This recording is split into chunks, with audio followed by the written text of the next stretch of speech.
Hmm.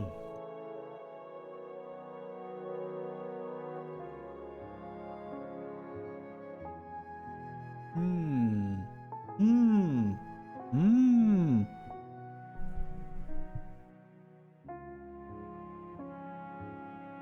Ah.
Hmm. Oh, thank you. Thank you. Want to be teacher's pet?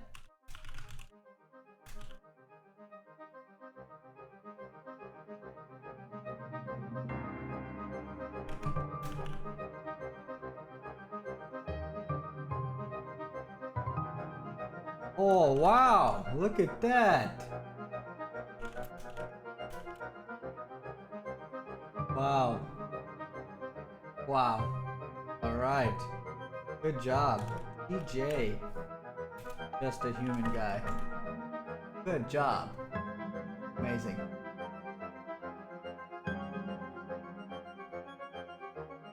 Wow. Hey, wait a second. Wait a second. All three of you, go check out Gath. 3-person shout out. Okay. I'll try to shout out again later. But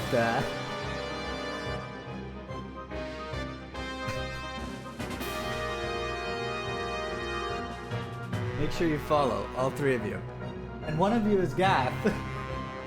Maybe. Yeah. Oh, two of us. Okay. Wow. Amazing. All right.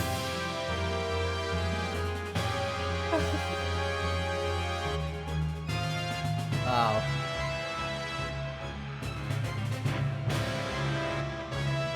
Maybe that's why no one comes here anymore. They just know that, you know, the shoutouts here are just definitely not worth it. Not worth anyone's time. You know, just go to Melco. I always, you know, collect like 2 or 3 people. Melco stream. Man, my stream would be the worst.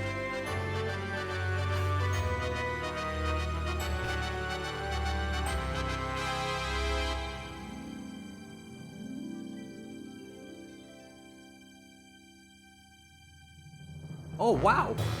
Speaking of shoutouts.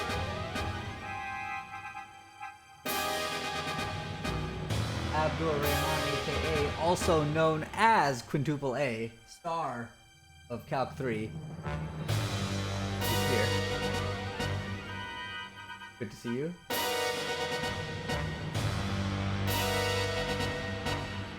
Oh yeah, hey math guy.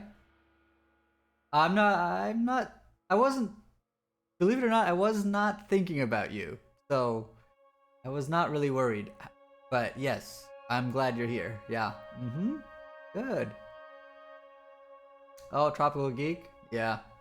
Good to see you. Always on time. It's 11:29. Once it turns 11:30, I will begin with all 3 of my viewers. let's see, let me refresh this and see how many how many students are here. I mean, it is 11:29 still. Ah, I see. 19? Oh, not bad. Several of them probably need the 15 minutes to find a private place where they're not embarrassed to watch the stream. Maybe that's why.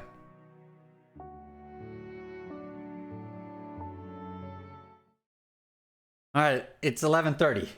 11:30, and that means calculus. So, students, I'm guessing you're all here and awake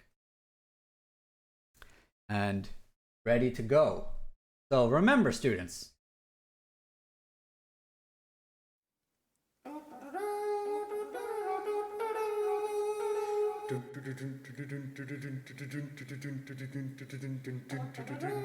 remember this. I can see it on canvas in student view. That means you can too. Under the quizzes tab. It's right there. I see it. Oh, excuses. All right. Okay, that's enough of that. Now put on this background music, because people are not comfortable with silence. Okay, here we go. Today's topic: complications with PFD. PFD stands for... Yeah, it's available all day, Bgrin. It's available for 1 through 8. It's available. And no, there's not a time limit, but I wouldn't close the screen in the middle of taking the exam. I just wouldn't risk that. So do it all at once. But, you know, I'm doing this so people they can take it at a time that's more suitable for them based on their schedule. Anyway, okay, complications. Awesome, Grin. So we're going to talk about little hiccups in the overall strategy of crumbling a fraction into smaller fractions so that we can integrate them. Don't forget the whole story here. But what I'm going to need before we dive into the complications, I need to see whether my students are even listening. Okay? So, the good students, all the good students, go into general in Discord. Assemble. Generals of Discord. Assemble. Only the good students. Okay? I only want to see the good ones. I don't want to see any of the bad students. Only the good ones. Alright, yeah, see? There's exactly 4. That sounds about right. Okay. What I'm going to ask is that one of you, anyone, whoever's confident, help out with this problem coming up right here in half a minute. Half a minute. Half a hour? Okay, there you go. Here's our question. Okay, we want to integrate this fraction using the method of partial fraction decomposition. All right? So I'm not going to turn this music a little bit down. Okay? And I'm going to go into the cabinet meeting here. I'm going to join the generals. Hey, generals, can you hear me?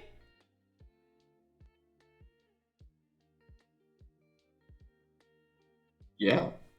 Who was that? Was that Macaco? Who was that? Rack. That was Rack. All right, Rack. Thanks for talking with me. Now, how the heck do you do this problem? The first step is factoring the bottom. Good. Step 1. Yeah, I like the steps. Now, where are you reading these steps? Oh, it's in my head. I don't have my notes from last class out. You don't use note cards? Not today. I love you. I love you. Okay. Back to the bottom.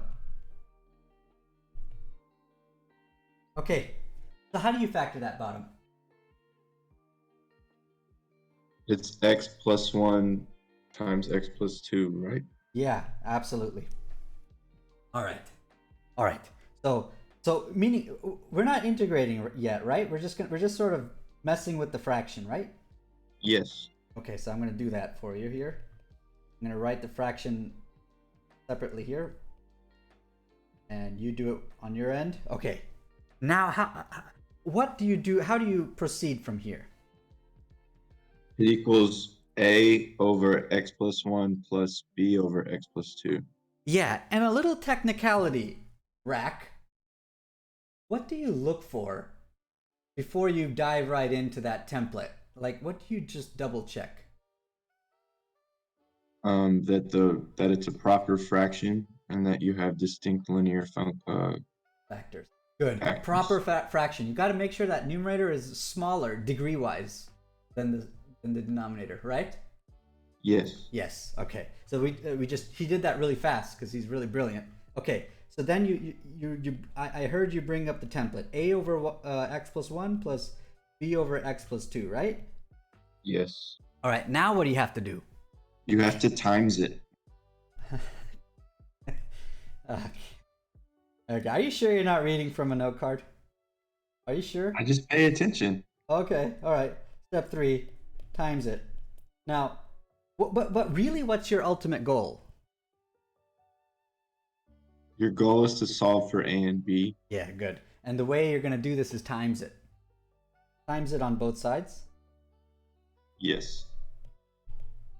Times it on both sides. Wonderful. I can't believe this will stay on YouTube forever. Okay, so here we go. What are you timesing by? You multiply both sides by x plus 1 times x plus 2. Good. And what do you ends up with? 5x plus 7 equals a times x plus 2 plus b times x plus 1. Wait, did you practice over the weekend or something? Yes. This is probably one of the best students of all time. Folks, you're witnessing history here. A student put in effort. That's what it takes. All right, Rack. What do you do from here? You plug in funny numbers to make 0 on the right side. Yeah. In general, So you just negative. kind of fiddle with it. But one way of fiddling with it, you can a little tricky trick, right? Yeah. Yeah, is plug in funny numbers. Okay, what number did you say? -2. All right, let's start with x equals -2, e.g. And what do you end up with? What do you get on the left side? -3. I agree. Yeah, and then? 0 plus. And that's funny, right? Yeah. And you're supposed to laugh. There you go. And then you continue. Plus -b. Okay, good. So negative b equals -3, and so b equals 3. Is this good news? This is great news. All right, awesome. And then what do you want to do next? Go back to the initial equality that we set up. Awesome. And then plug in a -1 for All right. x. Yeah. Now plug in x equals -1 on both sides, and you would get what on the left? 2. Equals. Then what will happen to the a coefficient? The a coefficient is 1a. 1a, absolutely. And then what happens to the b? It's 0. Laughter. Okay, good. That's good enough. Okay, so a equals 2. Very good. Very good. And now, awesome. Now what do? You plug in the right side of the equation into the integral. Right, and you then trade. integrate. You be a trader, right? Yes, a trader. Yeah. And so you get that this integral is the same as this other one because the two fractions, or the two expressions are the same. Trade 2 over x plus 1, I believe, plus 3 over x plus 2. Trade this.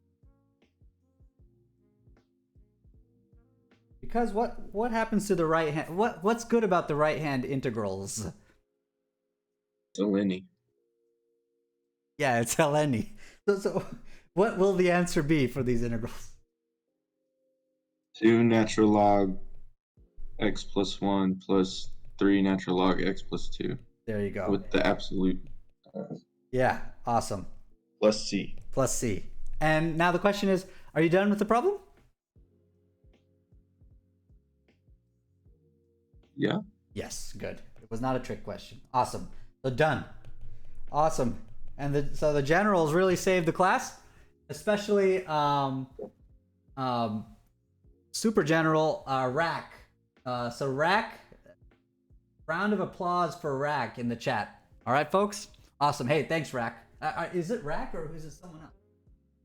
Yeah, it's right. It's Rack. Okay, awesome, Rack. That was great. I hope I can. I hope you swoop in and save the class during other occasions too. Okay. Okay. Thanks. All right. And you have a great laugh. Just keep laughing, okay? Good. Thank you. All right. Okay. Let's go. Awesome. So that is a textbook execution of the simplest situation of partial fractions. No offense, Rack. I already hung up, so I'm a coward. I can just make fun of him right afterwards. So this was the easiest thing in the whole world. So now we're going to move on to what can go wrong. What little hiccups in the path. All right? Okay. Okay. That's a great clip, Gath. Okay. Here we go. Let's go back to my disastrous lecture. Okay. So here we go.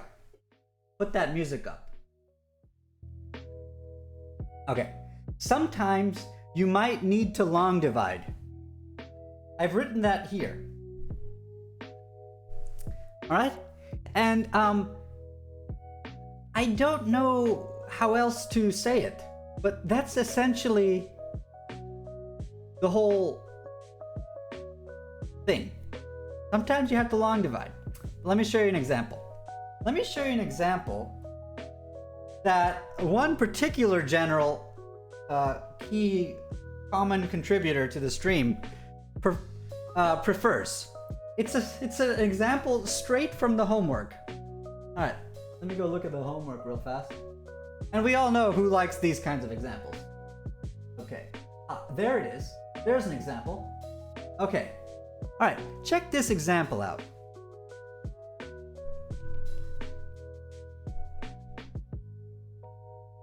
Straight from the homework.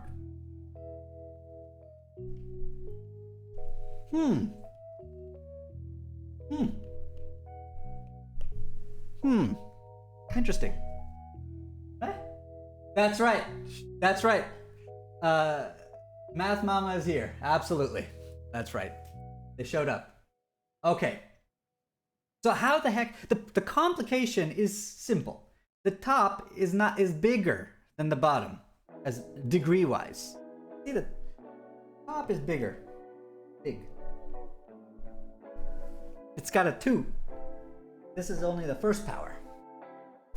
Alright? And so, here's how you deal with this. And here's how you deal with it in all situations where the top is bigger than the bottom. Divide it like this. Divide it. Deal with it. Deal with it patiently. Step 1. Step 2. Step 1. Long divide. Here we go. I'm going to do it. You got to do that. This symbol.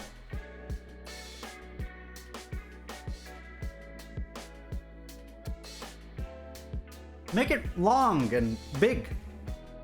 So that, long division. Put the things in the right spot. Don't put them in the wrong spot.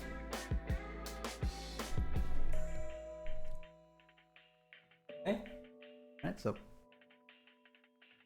the bottom divides into, and then you have to do it. So how much positivity x-iness can x plus 3 get multiplied by to stay underneath x squared plus 2? I claim it's x to the first power without any numbers in front of it. Just x to the first power. That's the most x-iness you can put. X plus 3 can put inside of x squared plus 2. So that you collect as big of an x-iness as you can. Put that in, multiply the 2 and subtract.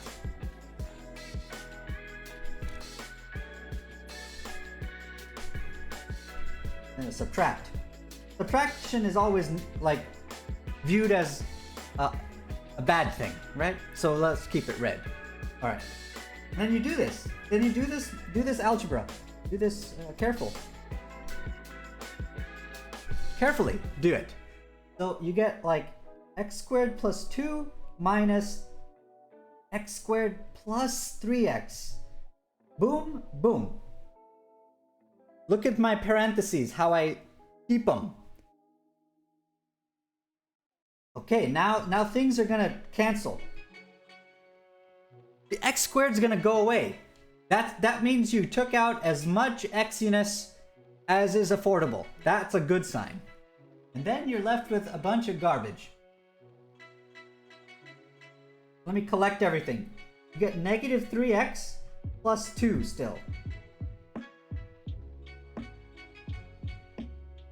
And that's the remaining part that's left over. And now you have to ask, can my x plus 3 go further into negative 3x plus 2? Yes, there is opportunity. How many times can it go in? Negative 3 times.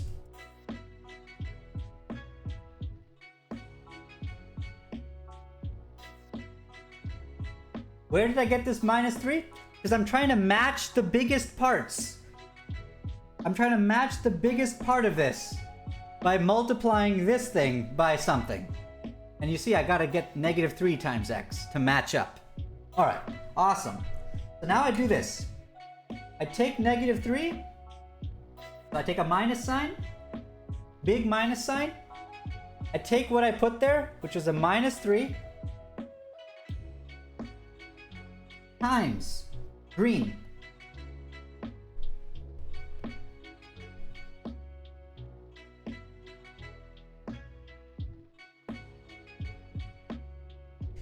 If you get that note card from elementary school on long division, the procedure will match up perfectly. It's just we have algebraic expressions rather than numbers. Okay? All right. Okay, good. So now, carefully subtract. Look at how many minus signs there are. It's a disaster. Careful.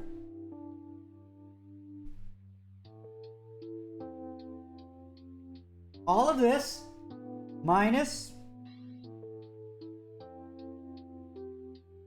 this. Okay, so you get plus.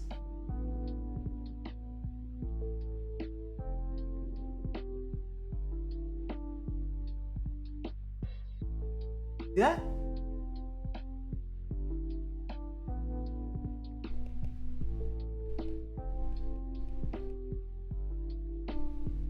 Wow, magic.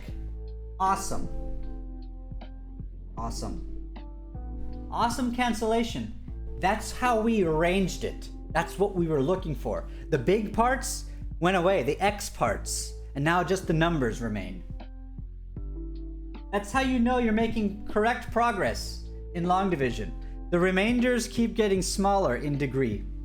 Beautiful. And now you're done. You've extracted the remainder. And so the way you write this remainder, the way you write it all out as a sentence in math. So we're going to take this crazy long division calculation, which has now terminated, and we're going to write it as a true sentence in mathematics. Okay? So now write what you've discovered. So the discovery is, what we've discovered is that this original ratio is the whole part, x minus 3. Transcription error. My bad. Plus what's left over relative to the denominator.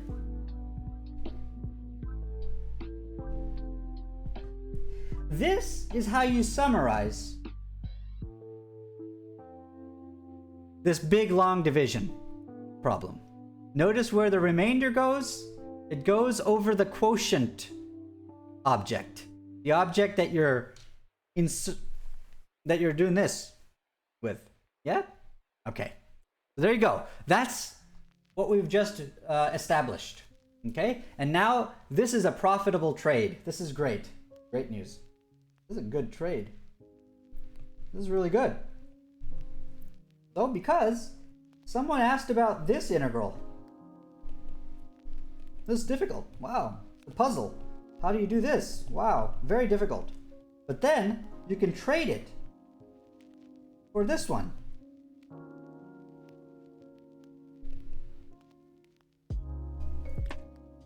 Right hand side, you guys are just experts at this. Just wait, this is nothing.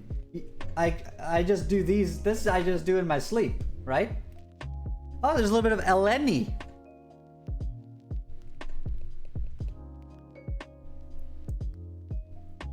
Okay, and there you go, plus C. Boom. Done. Okay, that's right, Gath. Eleni. So is the answer always a polynomial and a natural log term? Kind of. It's gonna be built out of polynomials, other fractions of polynomials, that's possible, ln type things, and then arctan, which will come up at the end of the lecture, which is apparently now, and on Wednesday. That's the arctan parts come up in the last funny case. All right? So, what I'm going to leave you with, class, before I move on to that, to discuss that last case. So, class, how to deal with this thing.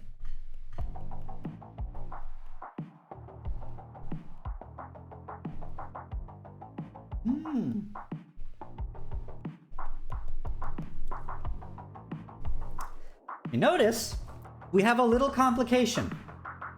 The bottom, when you factor it out, or whatever, you get this. It's quadratic, but the top is big, it's cubic. It's not only a linear thing, which would be a proper situation, and then you just ship it off to Rack, and Rack will solve it for you. Okay? You can't ship this to rack yet. Alright?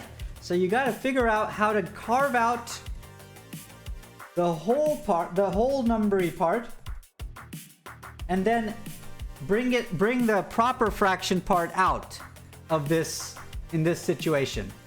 So, I want you, class. I want you to do the long division. And then execute all the way through, and then apply partial fractions to the proper fraction that will emerge at the end of that. Then finish it. Okay? This complication is not such a big complication. Just long divide, get yourself situated in the proper fraction setting, and then solve for A, B, C, whatever, however many numbers you need to solve for in the partial fraction magic. Alright? So class, I have to put that on you just for now, because I have to move on.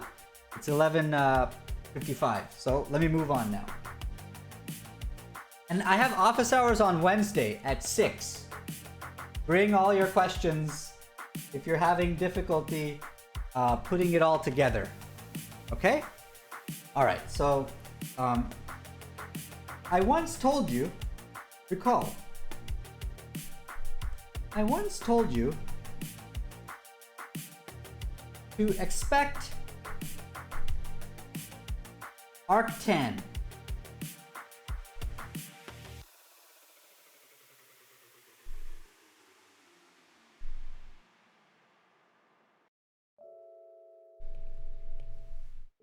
Something's wrong with that.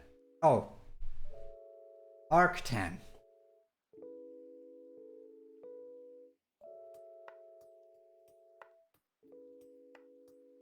No, it's 6. 6 o'clock. 6 o'clock is my office hours on Wednesday. And you have a double whammy homework due Wednesday midnight. Please remember that. Okay. So I once told you to expect arctan. But where will arctan come up in these partial fraction type problems when you're decomposing a fraction into smaller ones? So how does it show up? How?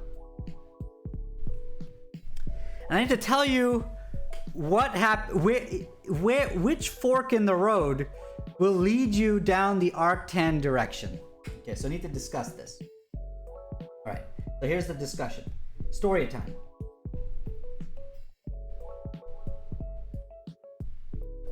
So go ahead and grab some tea, get cozy. I'm going to tell you about polynomials for a little bit. Polynomials. Okay? Now, yeah, write that down. Polynomials. Let me write some polynomials down for you. X cubed minus 7x plus 9. There's another one. X to the 100 plus 48x to the 98 minus 7x cubed plus pi. Nobody says you only have integers as coefficients. Okay, just numbers. Number coefficients times powers of x. Positive powers of x and 0 power as well. X to the 0 is just the number 1. Okay, so there you go. No x to the minus ones. All right. So if you think about the partial fraction strategy, think about the strategy. Rack's expertly explained strategy. General.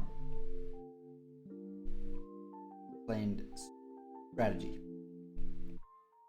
There was one moment early on where you have blah blah blah blah blah blah divided by, and you have, for example, this or this. Let's put the earlier one. Something, yeah? And his first step was factor the bottom. Step 1. Just factor the bottom. Okay? So what I have not told you, And I feel really bad for keeping this from you, but I didn't want you to run away.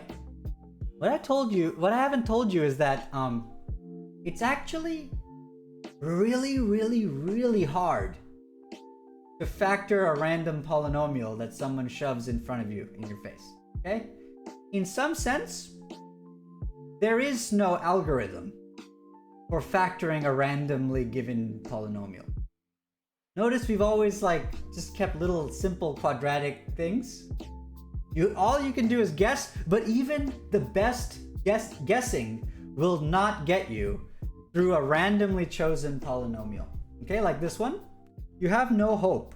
You actually have no hope of crumbling this into its smallest irreducible factors. All right?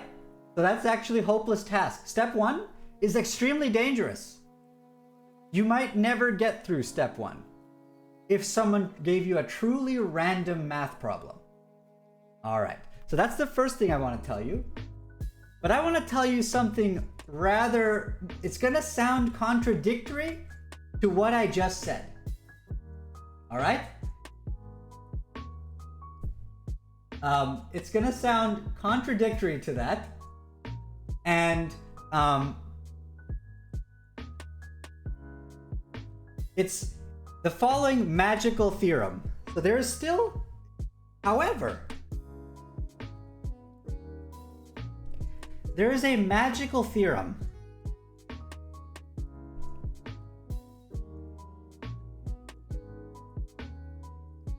this theorem, which I can't explain the proof of, you learn it in a higher math class. You know, not this elementary math, but higher math class. There's a magical theorem. It's a fact of life. It's like 2 + 2 = 4. It's like true, like Pythagoras' theorem. There's a magical theorem that says every polynomial can be, meaning, in principle, maybe not by human beings, every polynomial can be, let me write it another way, just erase can be, every polynomial factors into a product of 2 types of polynomials: linear factors and 2 irreducible quadratic factors.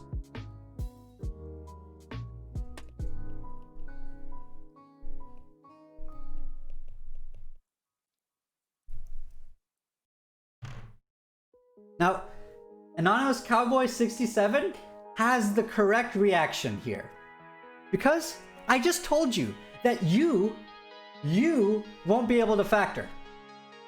But the fact of the matter is that a polynomial does factor according to the universe, the powers in the universe. It is a factor. It is a product. Like this cubic is a product of some mysterious linear factor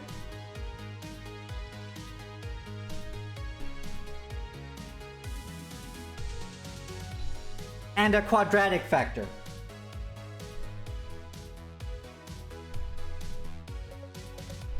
And I don't know about this cubic one, but then you have to check the quadratic factor.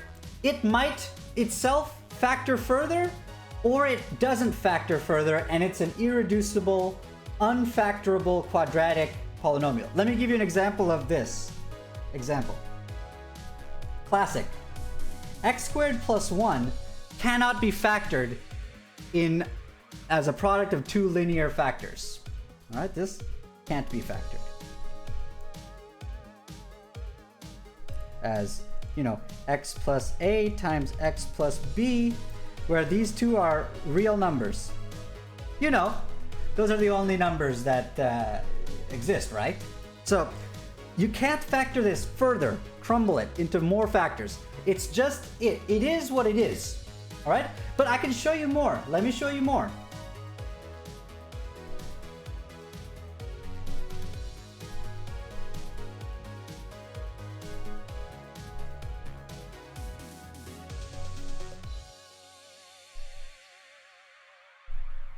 this one also can't factor into linear factors.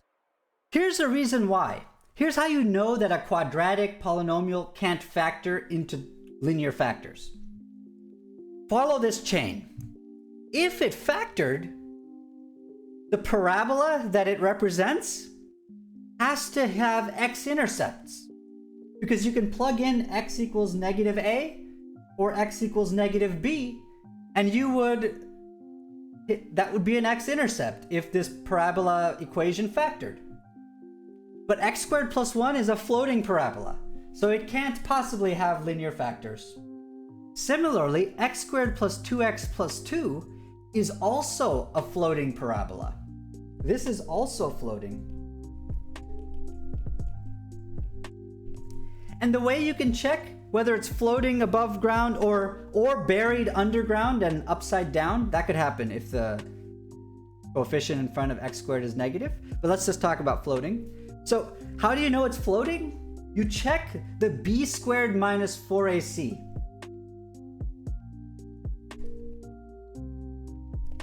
Look, for us, this is 2 squared minus 4 times 1 times 2. And look at this. This is a negative number. Negative.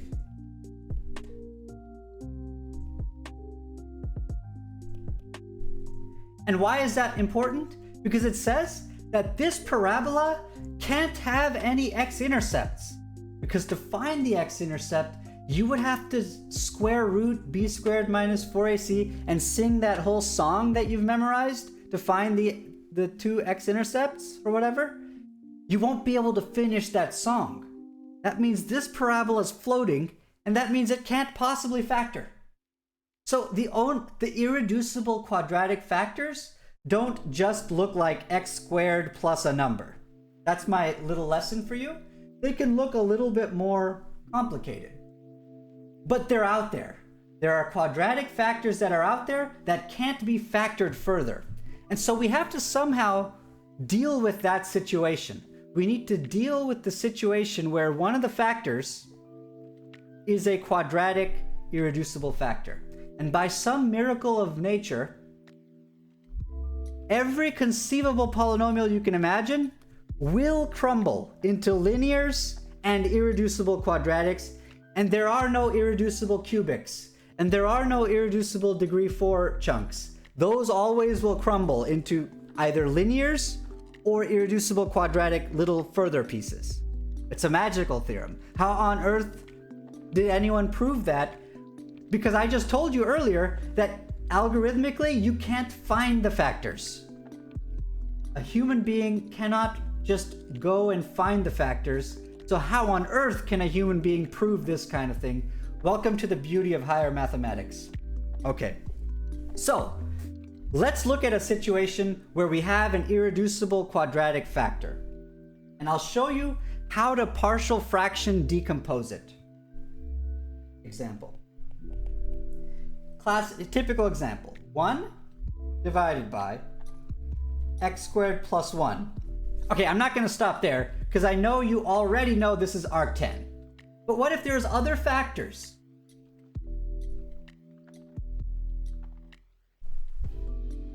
There, I put a little linear factor in there, just for simplicity. How do you crumble this fraction? How to crumble this? So now I'm going to execute that version of partial fraction decomposition, and that's how I'll get us through this complications part 1 class. All right, so step 1. Factor the bottom. Oh wait. Already done. The quadratic term doesn't factor more. It's irreducibly, it is what it is. Done. Step 2. Check that the top is smaller in degree than the whole bottom.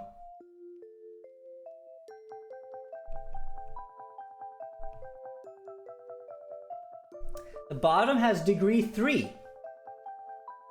if you expanded it all out, which you shouldn't do, you expanded it all out, that's degree 3. The top has degree 0. Great. Okay, good. Now I'll proceed. Now people, get your notebooks out, note cards out, and get ready. Here is the new content where I'll introduce you to dealing with this irreducible quadratic factor hiccup. All right, so I'm gonna draw up the miracle of partial fraction decomposition in the presence of irreducible quadratic factors which themselves don't repeat.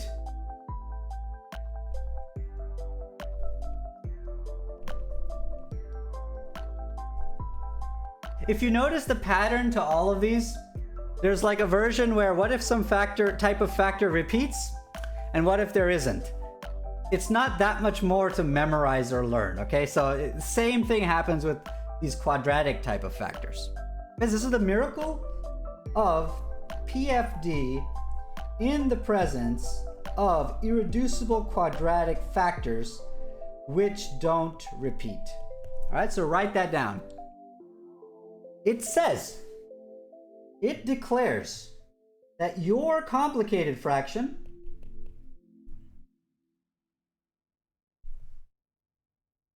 will uniquely crumble. It says you can trade it off for the following kind of fraction. There will be some numerator over the quadratic factor plus some numerator over the rest of it in this case. And if there was another linear factor which was different from x minus 2, you'd have a d over that. But if x minus 2 was repeated, you would do like c over x minus 2 plus d over x minus 2 all squared. Just like the repeated factor bit from last class. The templates just kind of stack. That's all. So what I want you to focus on is this template. Notice that we have not just a single number over x squared plus 1, but we give ourselves the freedom of a linear term on top of the irreducible quadratic term. And without that freedom, you will simply not be able to transfer for a randomly chosen complicated fraction. You just don't have enough degrees of freedom if you don't allow yourself ax plus a b on the top of that thing. Okay? So, this is the template that you use to crumble a given fraction. So now I'm gonna just go and follow my nose to figure out A, B, and C. I'm gonna go follow nose. Step 7. Follow the nose. Figure out. However, whichever way you have to tease out what magical 3 numbers will make this work, figure out A, B, and C. So I'm gonna do that now. I'm gonna do it, and you're just gonna witness for now how like insane I am at this, okay? Okay, so I'm gonna times it. Okay, get 1 equals ax plus b times x minus 2 plus c times x squared plus 1. Okay, I'm just gonna mumble my way through this, and then I'll deal with questions afterwards. Okay, so and this, boom, boom, boom. I'm gonna try a little bit of funny trick, maybe. Yes. Okay, I'll try this. E.g. Funny trick should probably change colors. X equals 2. Okay. How do you plug in x equals 2 into the left-hand side? Many students have asked me this. It's not a joke. Okay, and it's a legitimate question. There is no place to plug x equals 2 in, so it is what it is. It's 1. Nice. How do you plug in x equals 2 in the right-hand side? Plug it in. Now, let's see what happens. There.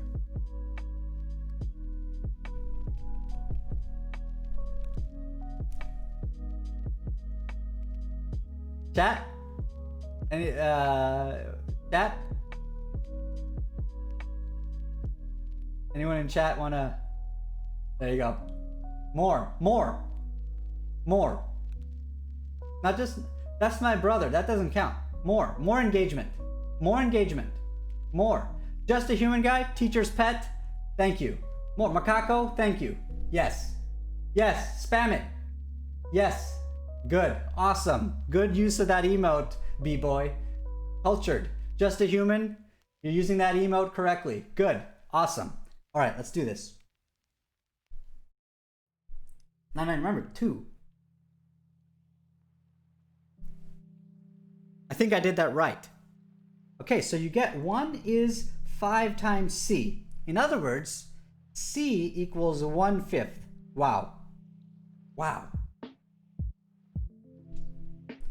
Solid 33%, F minus.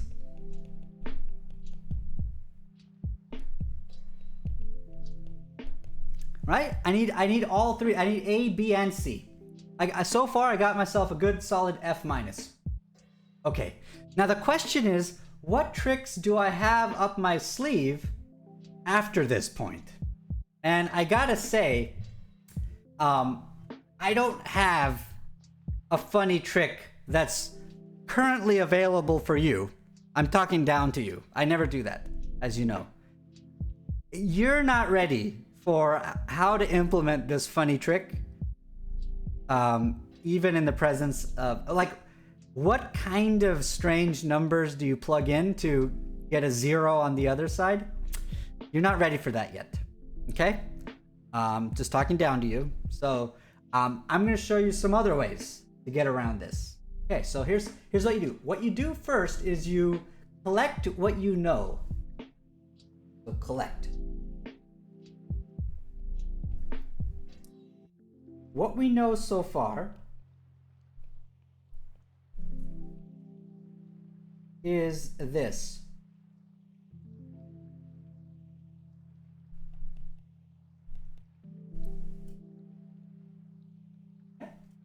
Okay? Yeah, that's right. That's how much we know so far. But I claim that this is a lot of information, because now expand out the right-hand side.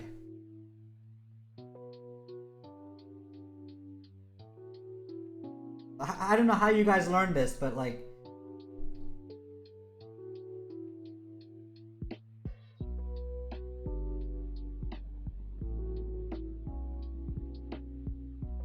you know this? What was it called? Foil? Yeah.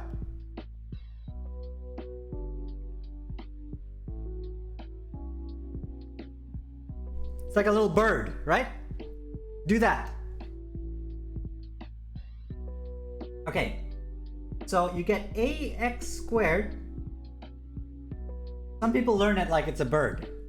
So bx minus 2ax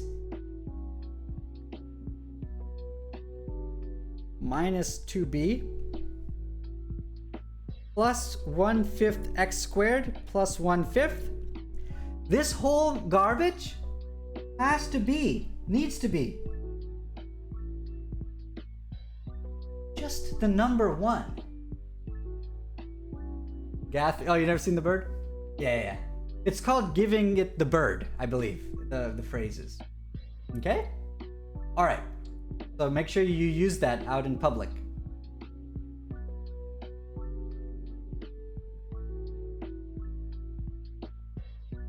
Alright, this is a bird. It's a bird with a... It got a bit of a... I don't know what... remember Darwin with all the birds and like the beaks? Do you remember that? Yes, science!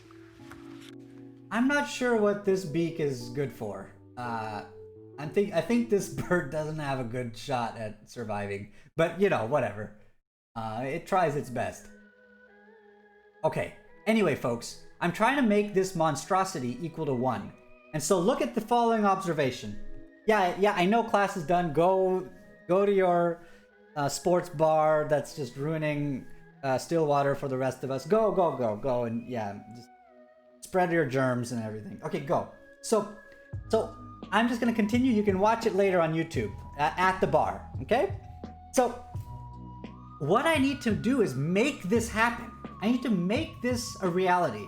And so what I'll do is compare coefficients.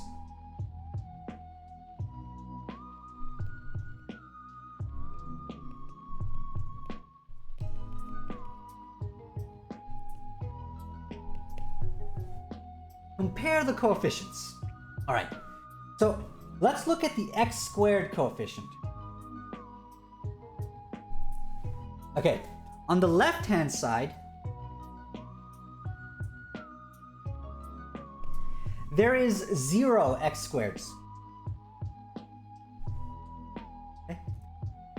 On the right side, there's a total of a plus 1/5. That's what you'd have to do to combine all the x squareds. You've got a of them here, and you got 1/5 of them over here. Wait, hold on. A is negative 1/5.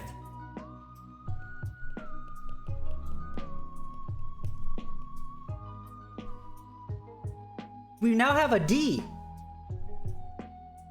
Now we have solid D. Maybe even a D plus grade. Okay? Next, collect what you know.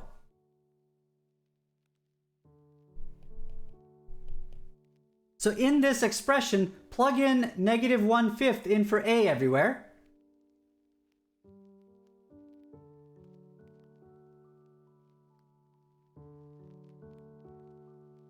Okay, if I were to put negative 1/5 in here, it would cancel with the positive 1/5. Gee, I wonder why that happened. And so I'm not going to write that part, but I get B minus 2 times negative 1/5 minus 2B plus a fifth. Don't forget that. Don't forget that. This I need to be positive 1. Just the number 1. Okay, so I sit and I look at this and I say, maybe I should compare coefficients.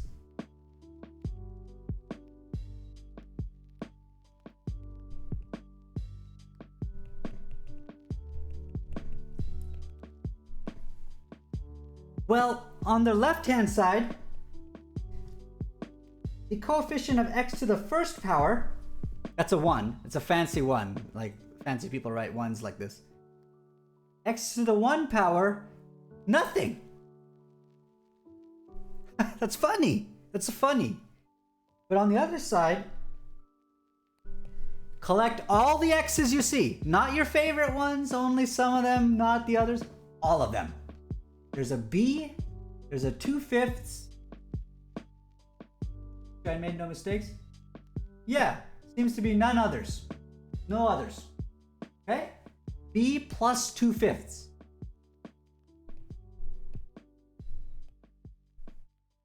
That's how many total x's there were. Just x to the first powers. Wow!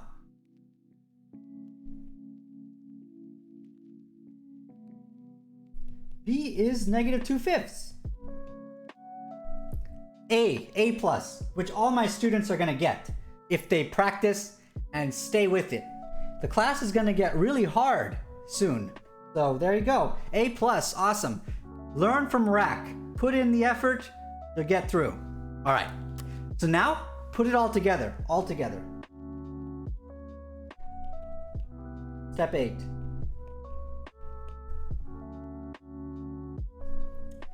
The original fraction, which we didn't know how to integrate, is actually ax plus b over the irreducible quadratic What was A? You gotta go dig this up. A is negative 1/5 x plus b. Yeah.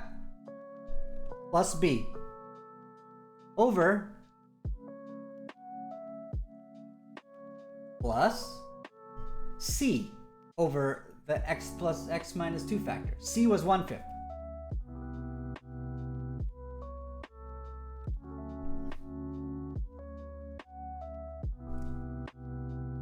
Right? Oh wait. I missed a minus 2ax? Oh no. I did?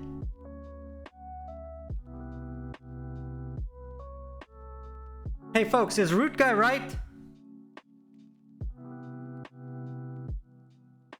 So what happened here is minus 2ax. I plugged in a equals negative 1/5. And it became plus 2/5 x. Root Guy. So I think I'm fine. That's, let me say it another way. Root Guy, this part came from there. I think I'm fine. Yeah. But thanks. You guys should keep me honest. I'm really old, as you can see. So keep that. Don't just believe me. All right. Except for story time, just believe all that. All right, so here we go. Now you might ask, why the hell would you trade this off? This is a good trade. Good trade. You want to see why? Here's why. Here's why. Instead of integrating this thing, left-hand side, let's take a look at this atrocious looking integral.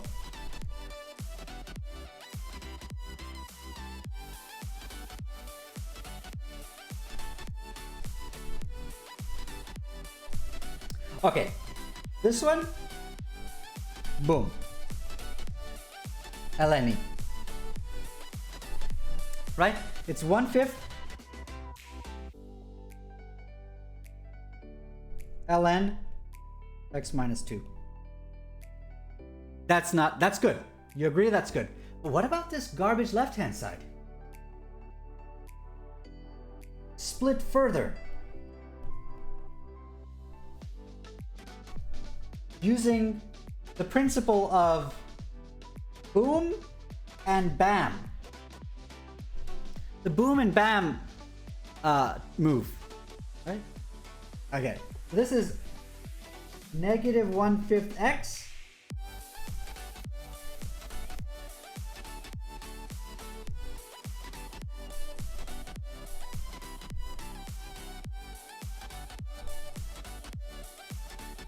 boom and bam.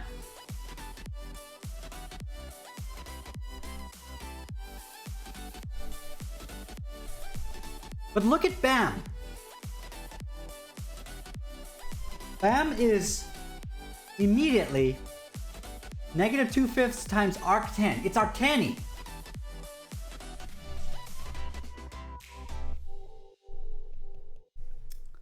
Bam. So it's in this way that my promise to you that arctan will show up in an arbitrary ratio integration.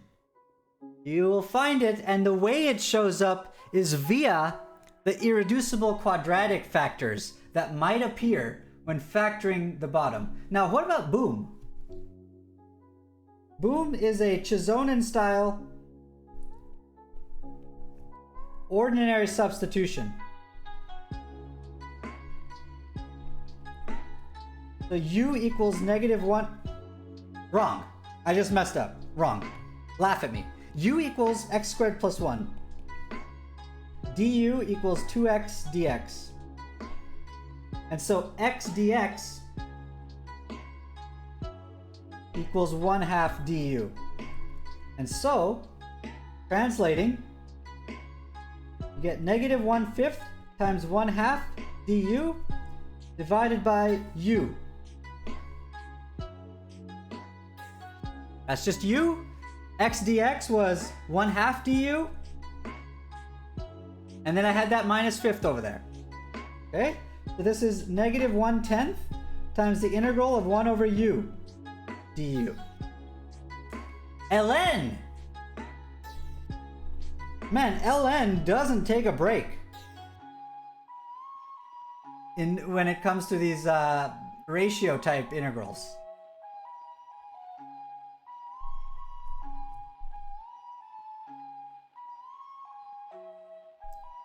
Put all three pieces together. So, answer. Negative 1/10 ln x squared plus 1. No, the absolute value is redundant. Plus negative 2/5 arctaniate.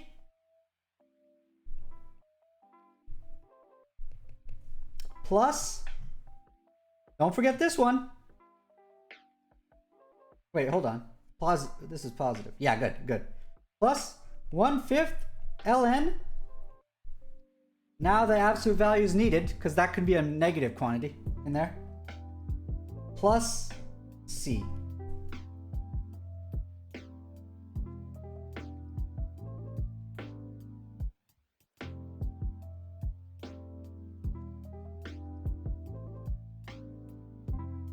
Look at that. We actually powered through this integral. In other words, after all of that effort, you see that this is a blue integral.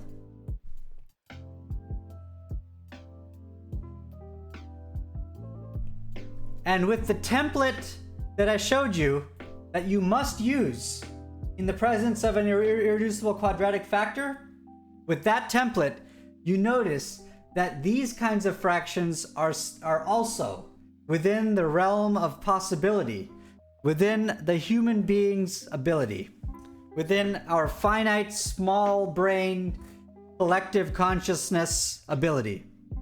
Hundreds of years of effort of discovering what we know and what we don't know. These we know, and now you know it. Okay, so finally on Wednesday, I'll tell you how to deal with the last layer of complication.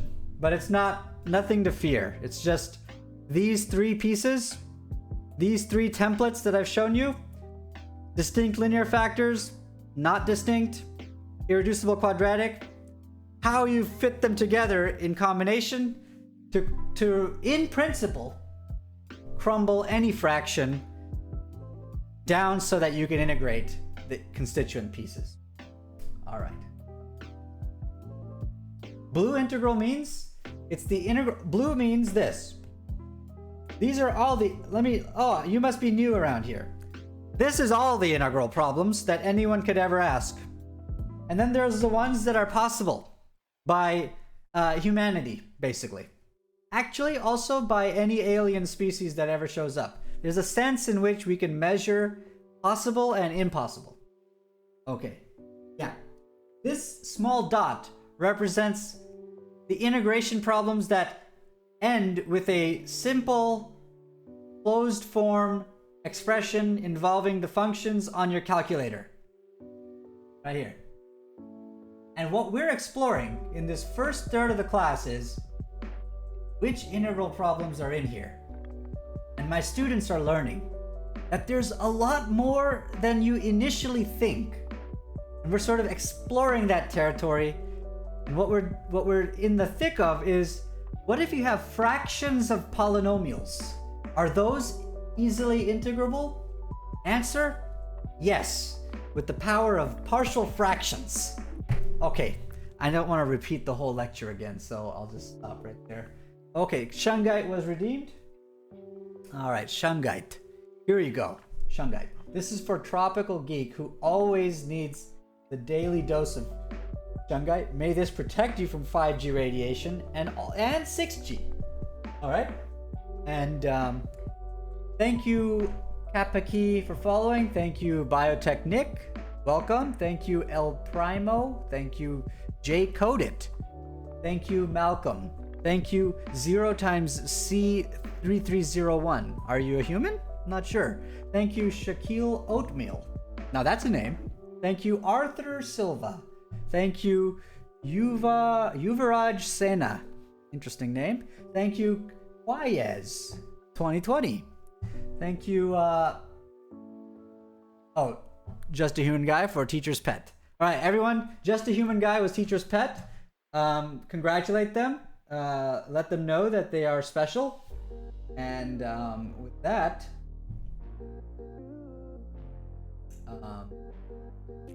let me look through. Let's see. Did any weird stuff happen in chat?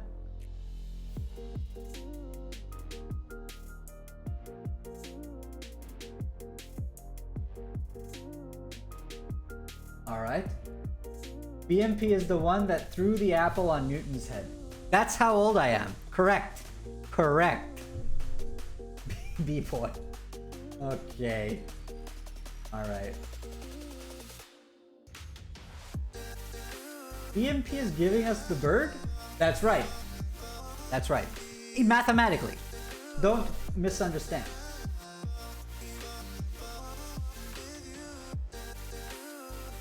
Lots of laughter. A lot of laughter happened today. It must have been real, like, organic laughter. Like, something I did must have been really entertaining, and so that's probably why people were laughing so much. Wow, that's really cool.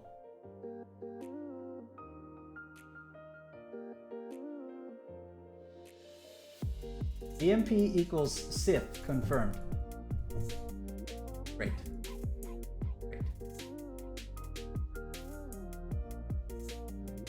El Primo, this is a calculus class, definitely. Deleuze, thanks for following. Jeez, man, great. Okay, folks, students, drink some water, get some food, nutrients. The exam is short, but pay attention. It's fair. Just don't rush. Have a good time. You can only use your brain for this thing. All right, so, I should probably say a note about that. Some students will cry. Because they will say that I did not put exact same problems from the homework into the exam. Yeah, I can't do that because you can literally just plug those into Wolfram Alpha and then circle the right answer. I don't know if you thought of that, but I can't do that. So what I do is the next best thing. I look at those problems and I do them, and then I circle one piece and I ask you, what would happen in this? What happens next in this piece of solving that problem? That way, at least you have to dig in and do the problem, and it shows me that you went down that path. I have to do this. I have to try to do the homework, extract out a piece of the problem solving sequence, and then ask you about that. I can't just ask you, integrate this. I'm not a moron. I'm dumb, but I'm not that dumb. Okay, so please work with me here. All right. And so that explains why the problems are a little bit not just, what is this integral? Boom. Yeah. And that's idiotic of me to ask such a question. All right. The Joker original. Popcorn, referee. 3 popcorns and a referee. Feeling is mutual. Tropical Geek says, good luck to test takers. Thank you, Tropical Geek. Thanks for rooting. Thanks for cheering for my class. Because they know that I'm not cheering for them. So it's good that there's at least you cheering my class on.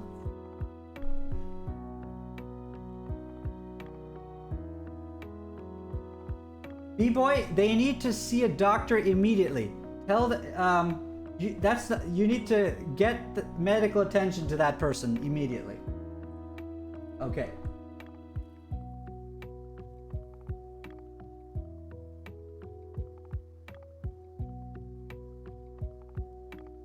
Yes, totally, that's why.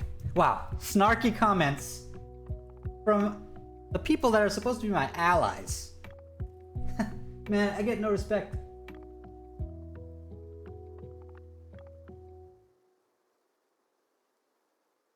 His exams have DRM, no pirating. Yeah, that's right. My exams are Chegg proof, I believe.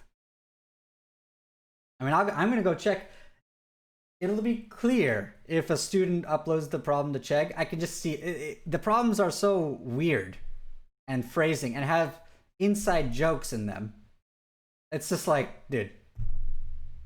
And the way I speak is just bad.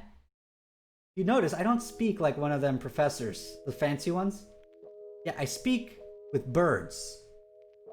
I talk about birds and garbage and Eleni. That's not fancy. I can find it. It's easy to identify if someone checks my questions, because it sounds like a third grader wrote the question. And in a sense, that's accurate. All right.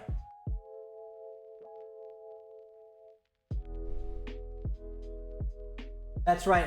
Thank you, El Primo. Yeah, this is the fanciest I get right here. All right.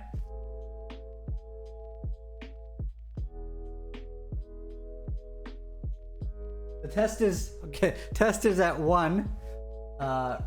So in 20 minutes. But it's not available to the public. It's just for my students. Okay. So I believe all the activity in the activity feed is concluded.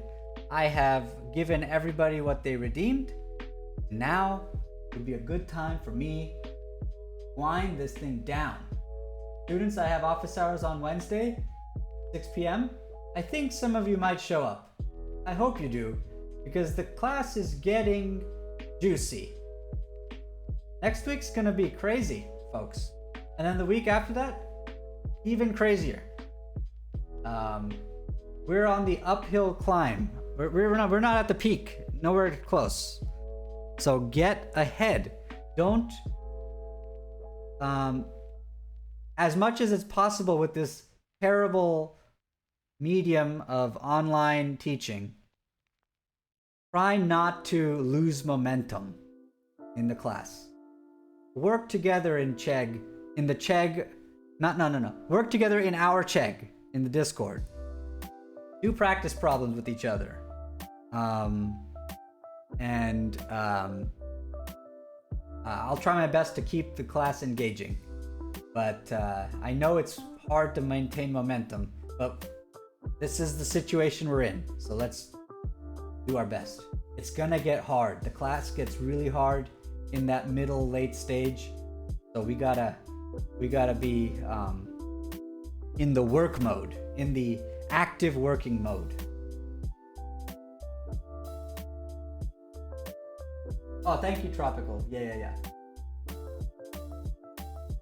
You can show up. Yeah, you can. But, you know, El Primo, I have to give... Actually, you have some questions on proofs. You should show up to my algebra, abstract algebra office hours, which is on Fridays at 5, El Primo, Central Time. So I don't want to muddle the topics, because then it gets like... you understand. Then you can get like sudden movements in the topic can cause discomfort or like a motion sickness. Okay. All right, let's get out of here, folks. This is boring now. It's now becoming, I'm living up to my name. B-Boy, you're asking a wonderful question. B-Boy asks, okay, this is, B-Boy, this is like the question that everyone should have asked right away. And I'm sure everyone had this question. It's just, I'm glad that you vocalized it. Why do we need that linear factor, that linear expression flexibility? B-Boy asks, why we need ax plus b over x squared plus 1 this much flexibility? All right? It's because this is going to sound like a terrible answer, but it's true. What I'm about to say is true, B-boy. Because what if you believed,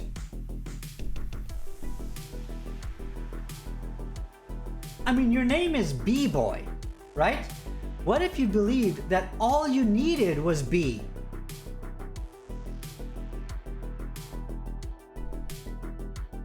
Because you're B-boy after all, right? What if you think that this is all I'll ever have to deal with? I can crumble anything into pieces like this. Okay, well here's some bad news. What if someone started with x over x squared plus 1? You will have a very hard time. You will have a terrible time making this happen. Stop trying to make B happen. Only numbers? You're never going to get something that's equivalent algebraically to x over x squared plus 1. Okay? No, it's a matter of how are you not every conceivable proper fraction over x squared plus 1 can be written as only a number over x squared plus 1. There is no such magic. You have to just allow yourself to include these ax over b, or ax over x squared plus 1 as irreducible root cases. As cases that you can't crumble away. You can't crumble away x over x squared plus 1 into only numbers over x squared plus 1. There's no hope in trying to make this happen. I hope this explanation makes sense, but if you ask it again in office hours, I'll do another example where, hey, what if we believed only in the b's? Will we actually be able to crumble all the fractions conceivable? The answer will be no. You have to allow this extra freedom. Only then can you crumble every other fraction. Okay, that was probably a terrible explanation, but I tried my best. I'm starting to lose stamina. Like, my nutrients bar is just depleting. So I need to get the heck out of here. So I need to find a way. Where can I dump you people? Let's see.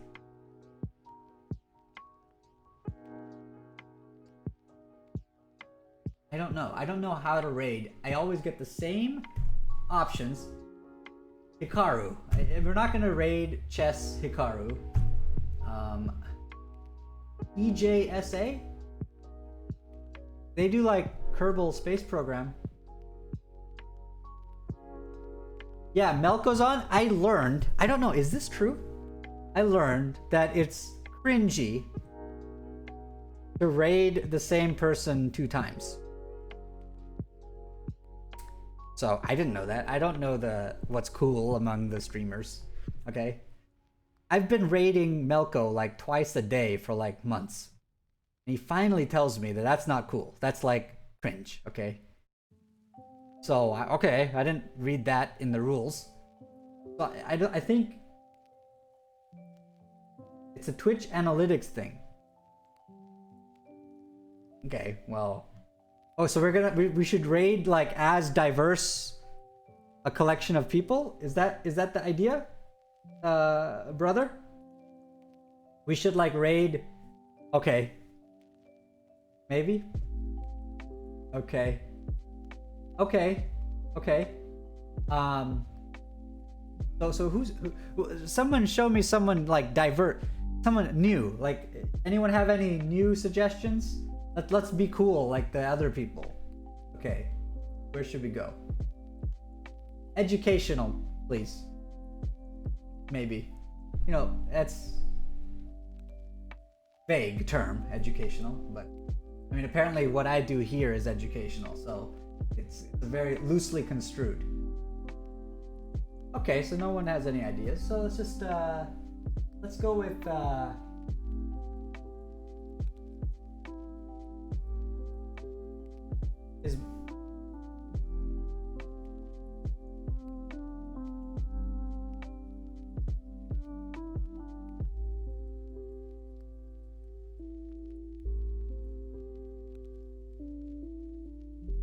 Literally, I have no idea. Oh, is Professor Peter on?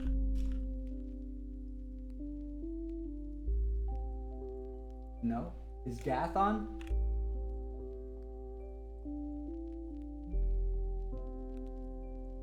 No. Yeah, okay, no one's on. So, you know what? I'm just gonna dump you all just into the abyss. Okay? So that's what I'm gonna do. So, thanks for coming. Oh, Stephen Wolfram? Yeah, you know, someone called Stephen Wolfram Battling Storm 4. Is that a joke? Are you joking? Battling Storm 4. I'd like to inform you that that is the person behind Wolfram Alpha. Yeah, let's go over there. Let's see if we can go to. That's a good place to go, or is it a terrible place? I don't want to give my students any ideas. There you go. We're gonna go to Stephen Wolfram. Wolfram Alpha.